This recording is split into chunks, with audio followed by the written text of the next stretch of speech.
నమస్తే. Welcome to our channel. ప్రస్తుతం మనతో సీనియర్ జర్నలిస్ట్ భరద్వాజ గారు ఉన్నారు. వారితో మాట్లాడదాం. సార్ నమస్తే. నమస్తే.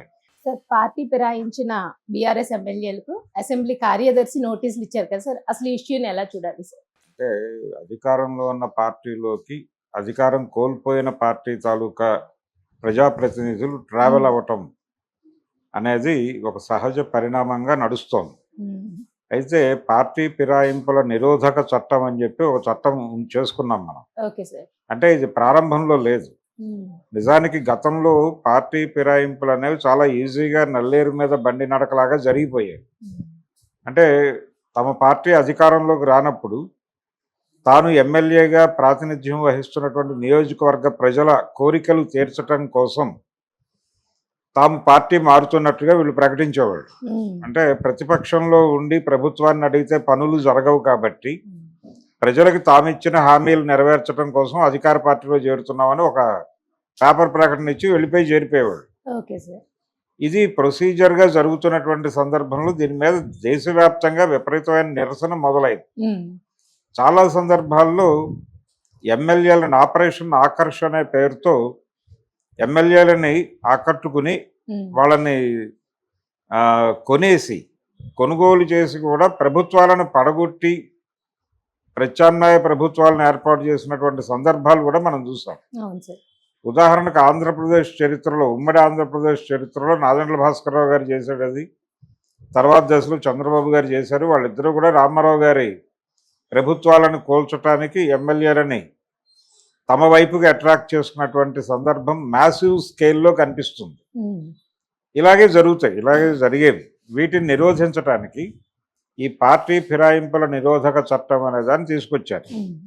తీసుకొచ్చినప్పటికీ జనరల్గా శతకోటి దరిద్రాలకు అనంతకోటి ఉపాయాలు ఉంటాయన్నట్టుగా వీళ్ళు పార్టీ మారిన తర్వాత కూడా అదొక ప్రొసీజరల్ ప్రోగ్రామ్గా మార్చేస్తున్నారు. అంటే ఏ రకమైనటువంటి వీళ్ళు అసోసియేట్ మెంబర్స్గా కొనసాగుతున్నారని చెప్తారు వాళ్ళు. వీళ్ళేమో పార్టీ మారిపోతారు, ఆ పార్టీతో మేము లేవని ప్రకటిస్తారు. ప్రకటించిన తర్వాత వీళ్ళని టెక్నికల్గానేమో అసోసియేట్ మెంబర్స్గా పెడతారు. పెట్టేసి మేము వాళ్ళని పార్టీలో చేర్చుకోలేదు కదా అని చెప్తారు, కానీ కండువాలు కప్పేస్తారు. కండువాలు కప్పుతారు. అంటే మనకి భారతదేశంలో ఈ పార్టీ మెంబర్షిప్ అనేది ఒక మిథ్యగా మారింది. చాలా ఇప్పుడు చిరంజీవి గారి విషయంలో కూడా అదే గొడవ. ఆయన కాంగ్రెస్ పార్టీలో ఉండేవాడు, కాంగ్రెస్ పార్టీలో కేంద్ర మంత్రిగా ఉన్నాడు, రాజ్యసభ సభ్యుడిగా ఉన్నాడు. ఆ తర్వాత 2014 ఎన్నికల్లో ఆయన ప్రధానమైనటువంటి క్యాంపెయినర్గా ఉన్నాడు కాంగ్రెస్ పార్టీకి 2 తెలుగు రాష్ట్రాల్లో. ఆయన సడన్గా నేను రాజకీయాలు మానేసి సినిమాల్లోకి వెళ్ళిపోతున్నాను అని ఒక రోజు మాట్లాడి వెళ్ళిపోయాడు. ఆయన కాంగ్రెస్ పార్టీకి రిజైన్ చేస్తున్నట్టుగా ఎక్కడా లెటర్ లేదు. అది టెక్నికల్గా మనం అంటే ఇది వాంటెడ్గానే డెవలప్ చేశారు వాళ్ళు.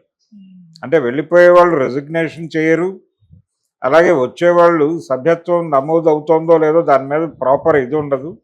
జస్ట్ కాంగ్రెస్తో ట్రావెల్ అవుతున్నారు, లేకపోతే బీఆర్ఎస్తో ట్రావెల్ అవుతున్నారు, లేదా టీడీపీతో ట్రావెల్ అవుతున్నారు అనేది ఎస్టాబ్లిష్ అవుతుంది.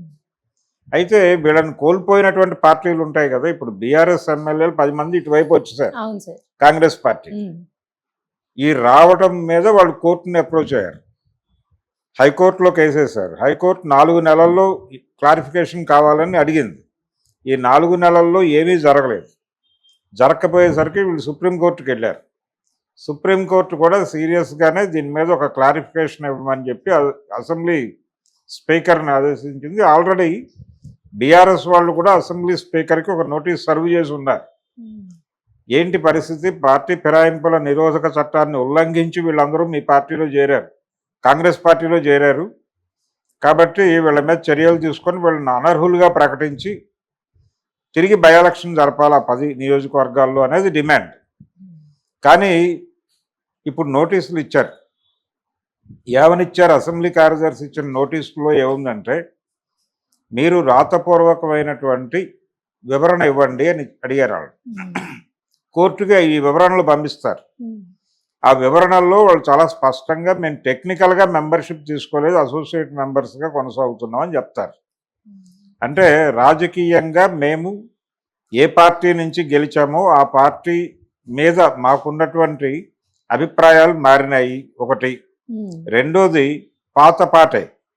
అంటే మా నియోజకవర్గాల అభివృద్ధి కోసం, మా నియోజకవర్గాల ప్రజల అభ్యున్నతి సంక్షేమం. కోసం వాళ్ళు ఏ హోప్స్ అయితే పెట్టుకుని మమ్మల్ని గెలిపించారో వాటిని నెరవేర్చడం కోసం మేము ఇలా ప్రభుత్వంతో అసోసియేట్ మెంబర్స్గా కొనసాగాలని నిర్ణయించుకున్నాం ప్రజా సంక్షేమం దృష్ట్యా అనే పద్ధతిలో వాళ్ళు ప్రజల తీర్పును శిరసావహిస్తూ మేం ఆ పార్టీతో నడవాలని అనుకుంటున్నాం అని చెప్పి ఒక రాతపూర్వకమైనటువంటి సంజాయిషి ఇస్తారు.